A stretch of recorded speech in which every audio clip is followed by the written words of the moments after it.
আসসালামু আলাইকুম। আজকের ভিডিওটা অনেক গুরুত্বপূর্ণ হবে যারা ফেসবুক ব্যবহার করে তাদের জন্য। কেন এই কথা বলতেছি? অনেক সময় আমাদের আইডির মধ্যে অন্য কেউ ছবি বা ভিডিও পোস্ট করে দেয়।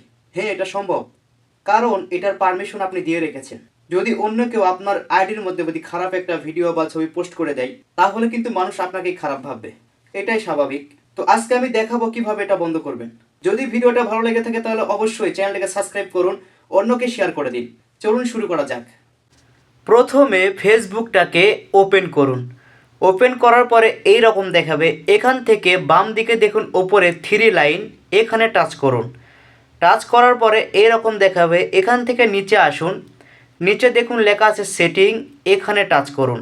অনেকের ক্ষেত্রে এখানে সেটিং নাও আসতে পারে, তার জন্য কি করবেন, ওপরে দেখুন লেখা আছে সেটিং অ্যান্ড প্রাইভেসি, এখানে টাচ করুন। তাহলে সেটিং অপশনটা পেয়ে যাবেন। এরপরে আর একটা অপশন পাবেন প্রোফাইল অ্যান্ড ট্র্যাকিং, এখানে টাচ করুন। টাচ করার পরে এই রকম দেখাবে। এখান থেকে ওপরে যে অপশনটা দেখতে পাচ্ছেন who can post on your profile, তো এখানে টাচ করে দিন। এটা যদি আপনাদের ক্ষেত্রে ফ্রেন্ড থাকে তাহলে অবশ্যই এটাকে অনলি মি করে দিন আমার মতো। অনলি মি করার পরে দেখুন নিচে লেখা আছে সেভ, এখান থেকে সেভ করে দিন, তাহলে আর কেউ পোস্ট করতে পারবে না। এবার দ্বিতীয়টা দেখুন। এরপরে দ্বিতীয় নাম্বারটাতে একবার টাচ করে দিন। টাচ করার পরে দেখুন এখানে যদি উপরে যে কোনো একটা থাকে, এগুলোকে বন্ধ করে আমার মতো শুধু অনলি মি করে দিন। দেখতেই পাচ্ছেন আমি যেভাবে রেখেছি অনলি মি, এখান থেকে সেভ করে দিন। ব্যাস, আপনার কাজ শেষ। 3 নম্বর একটা অপশন পাবেন who can see post yours, তো এখানে টাচ করুন। টাচ করার পরে এটাও সেম আমার মতো অনলি মি করে দিন।